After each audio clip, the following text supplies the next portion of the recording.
slide. So here's the deal. Today we should get through Unit 5, hopefully. I just find it so interesting, this whole nutrition stuff. And it makes me look at labels and everything.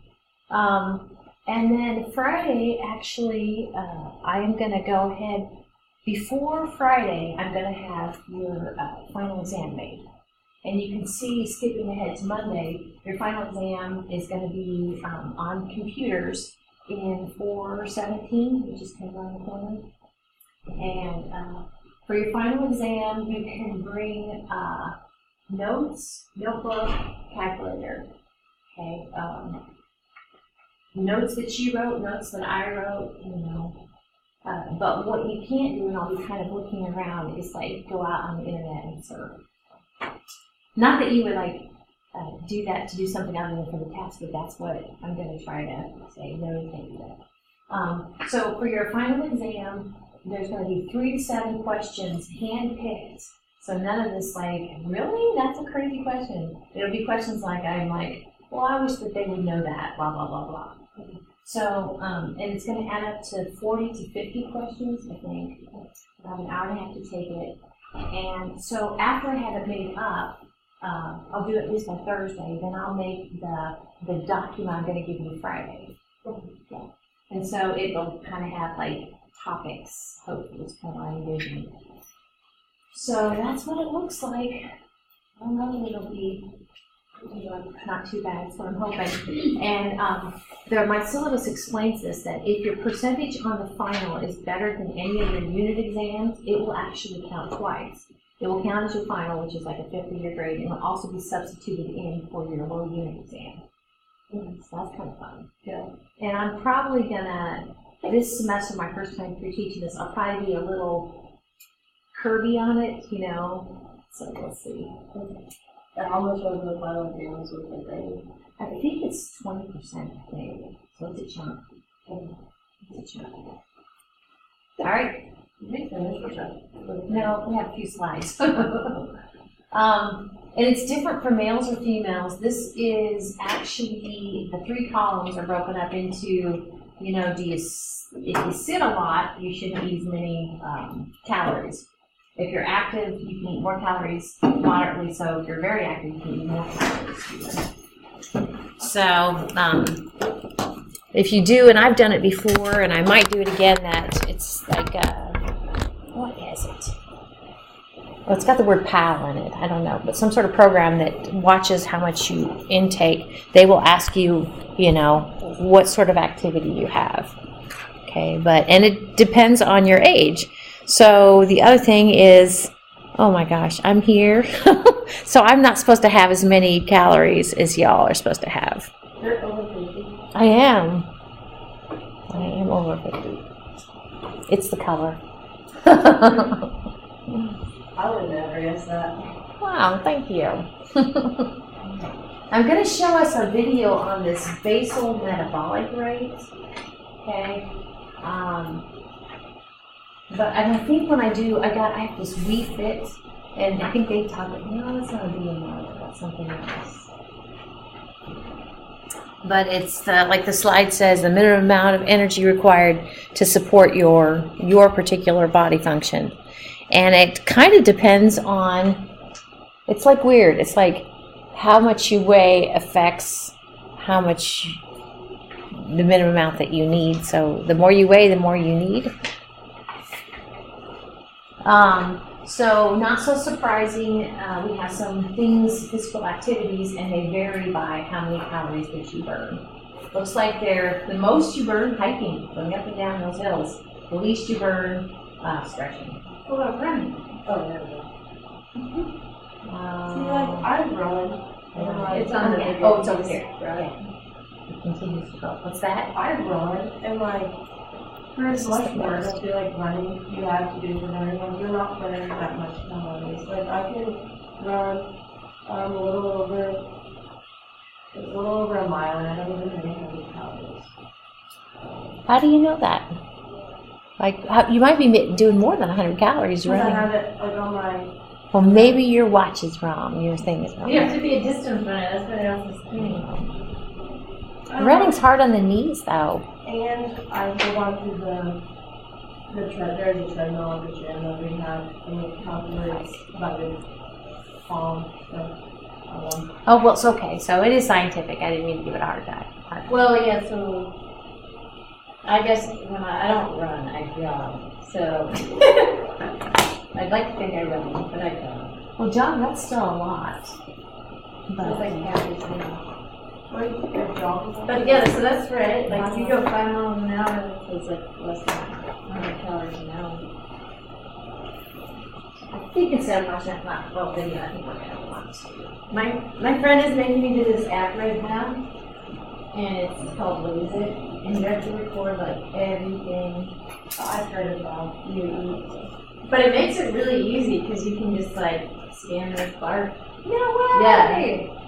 Okay. It's really easy. But I think that's stuff like whenever you're coming to losing weight, dieting I think is like the hardest part of it. Like eating healthy, drinking healthy, consuming it. I feel like You know. not eating too much is the hardest Yeah, part. proportion. Yeah. Portions. Interesting. Some people think that, oh, let's have this. And then I type in like what exercise I did, and it'll subtract those calories. Cool. I forget what It's called Lose It? Yeah. Is it an app? Does it cost something? No, I have just the base one, and it doesn't cost anything, but you Lose can get premium. Whatever. I don't know what that does for you. It costs nothing. Interesting. You should try it. Dr. Johnson's trying it, and I think Amber's trying it too. Okay.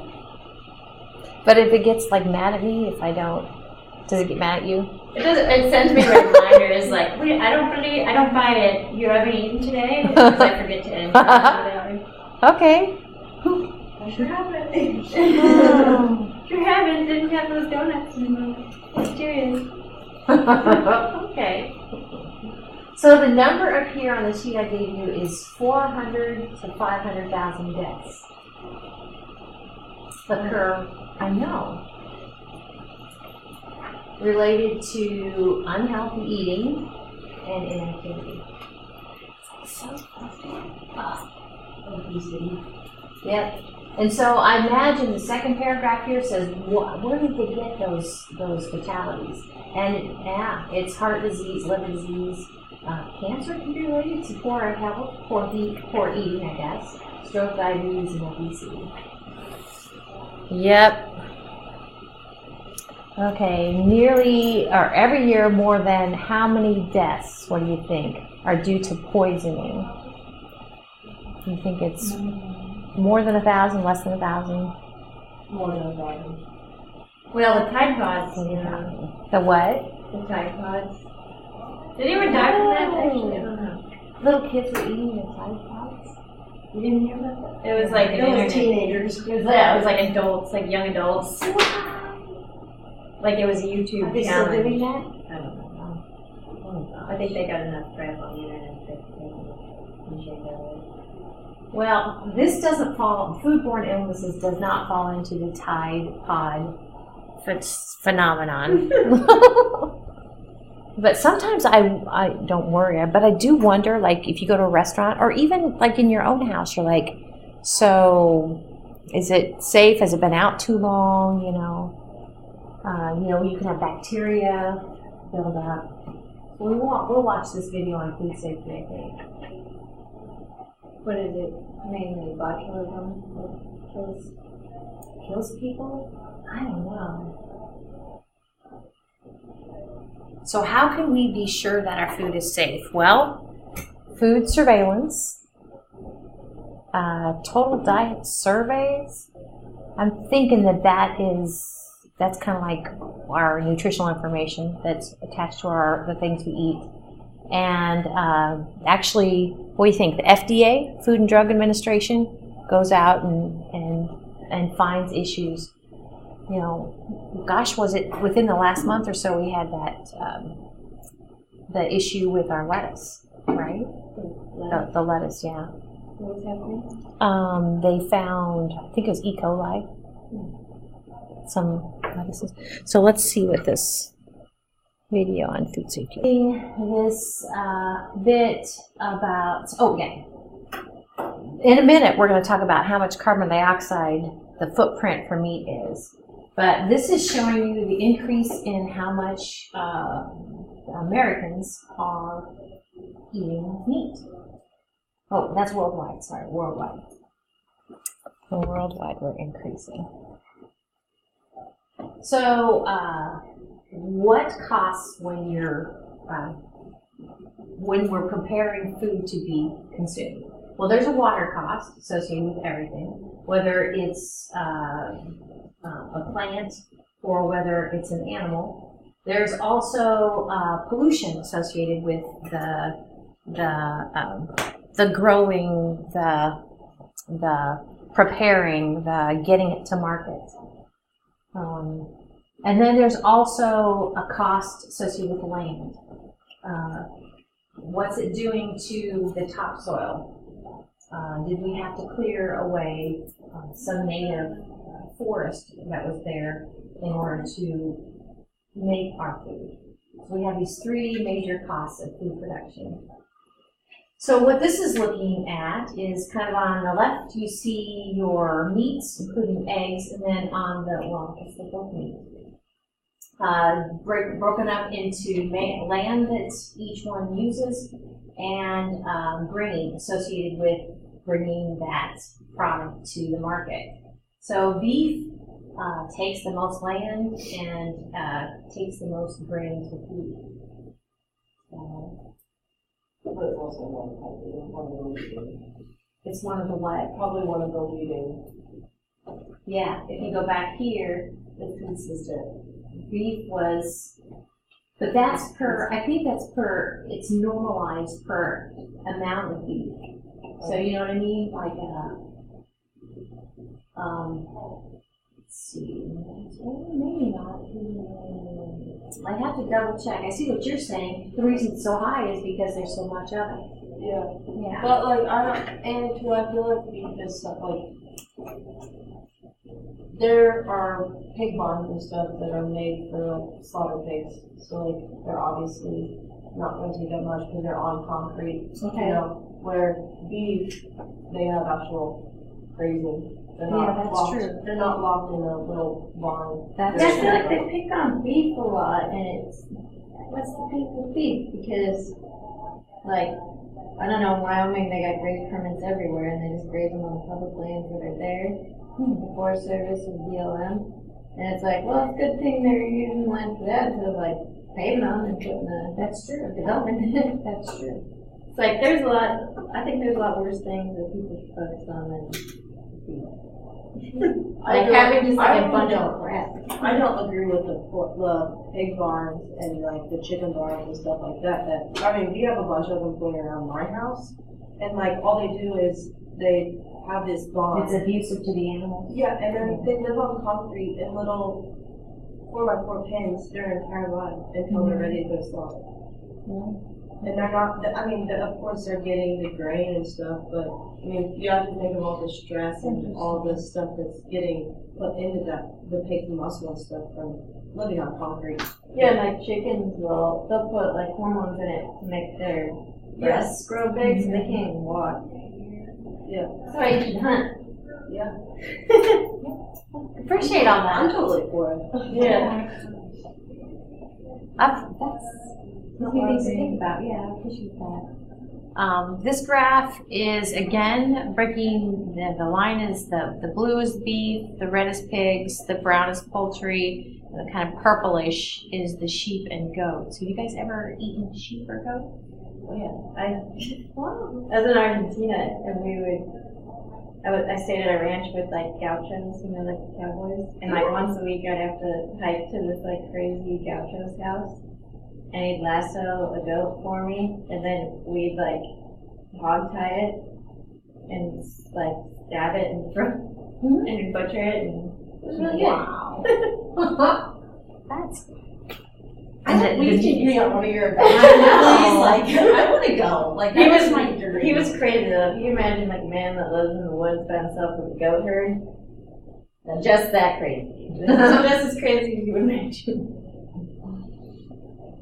This is talking about why we should buy locally. So the first word is economy. You have some words to fill in. You know, eating locally is kind of like buying locally. And have you ever had gyros? Oh, yeah. Aren't those good? I think so. It's so good. The gyros? Yeah. The sandwich kind of. Yeah. They're so good. Try one sometime. It's like GYRO. Where did you even get that? They're usually like fair. Like there's usually like a stand, and it's like a pita with like goat meat, I think, and like vegetables. They're really good. The third one is ripen. I thought the video was interesting and it makes me want to be more careful because a lot of times I'll admit, like with my vegetables and stuff, I won't wash them off very good at all. I'll just like, oh, I bet it's clean. We should. Yeah. What about with like the eggs? Are they saying that we wash the eggs or they're washed commercially? It sounded like washed commercially, and then it almost was. So we shouldn't start compromise. just not refrigerating our eggs. Right. Okay. That's what I kind of thought too. Yeah, because if you think about it, whenever you get them from like the store and everything, they're already in the fridge, like they're already full. Yeah. You know, but like if you think about it, farm fresh eggs, you know, you don't. They're outside. Yeah, they're outside, but you just go into the chicken coop and get them. That's interesting. So farm fresh could sit around because they haven't gone through the rigorous cleaning. Yeah, so they got that recognition. Interesting. Let's see, seasons. So if we buy locally, we'll be more connected with the seasons and we'll all be so happy. I love fall, I love spring. Summer's good and winter's okay.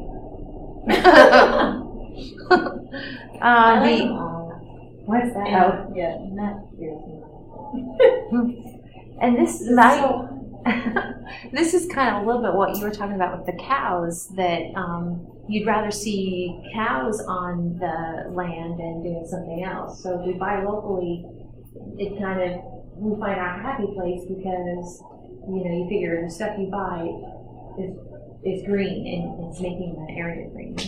And that goes back to even like helping the earth because like the cow is on that land and then it's creating manure and stuff for fertilization into that grass. That's true. Our family's big into cattle grazing rotation. So our pasture fields are cut off into paddocks. So like every few weeks, like we'll rotate our cows to different pastures to keep the grass growing and fertilized and stuff like that. That is interesting. It's a big the FSA office, like the federal, FSA. Well, it's a program they have a website each town or whatever, and it's a program through that, and you just like make paddocks in the fields, and it helps the environment and production. It's more work, but it's more responsible. That's pretty Yeah, good. well, it's more eco-friendly. I mean, all you have to do, like, for us, we just open one gate and then go into the next, and then close the gate and then open the next one. You know, it's like a straight. Smart. So we'll watch this video, but this is actually, and the word that's, I have some words hidden here. So when it comes to producing our food, there's carbon dioxide associated with it. So just kind of from left to right, the carbon footprint associated with processing and refrigeration is 5%. Over here, I guess the 7% one is packaging. The 9% one is transportation. So what do you think that word is there for the 67%? Machinery or something? It's just the word's production. Yeah. So let's see, check out this video. I remember from anthropology, like forever ago, that the most sustainable was like hunting and gathering, but now we have agriculture, so it's blown up, so it's not really sustainable for everyone anymore. But What's that? pigs are great that too. Yeah, right. Yeah, and it's not on here. But yeah, I think that's just like one of the differentiations they have to make is like grass fed, or you could just opt for grass fed beef instead of grain fed, or Yeah, that's true. You know, kind of tweak the system. Yep. Yeah, because yours are grass fed. Your Yes. your livestock. Yes. Okay, switching gears a little bit. Food security. You're like, well, what do you mean by food security? That means, is the food available? And then do people have access to the food? It's, and I haven't heard about it recently, but I've heard in the past about these federal programs, and the food expires, and then you have all this food that's just destroyed. You're like, really? I mean, no one was given access to it. The other one is food use. Is it being used properly?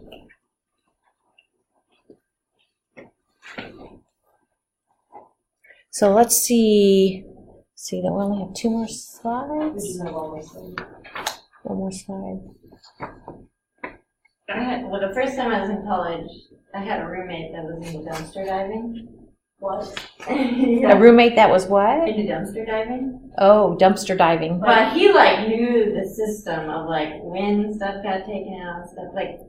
And there was one time he brought home a grocery store in town cleared out their bulk food section. He brought 1,000 pounds of nuts. In the individual bags, they bag them up in the bulk. 1,000 pounds? Yeah, just filled our living room. And then it happened again at Christmas, and it was chocolate covered nuts. And so everybody for Christmas Makes you wonder. Yeah, they throw away a lot. And it's still probably very good. I ate them and I was fine. Well, let's come back. Yeah. Let's come back to that video. Now, this is also talking about food security. I think the video I picked, the word is, or healthy. Yeah. Let's take a look. I think we have just a few minutes. Let's double check what that video was about.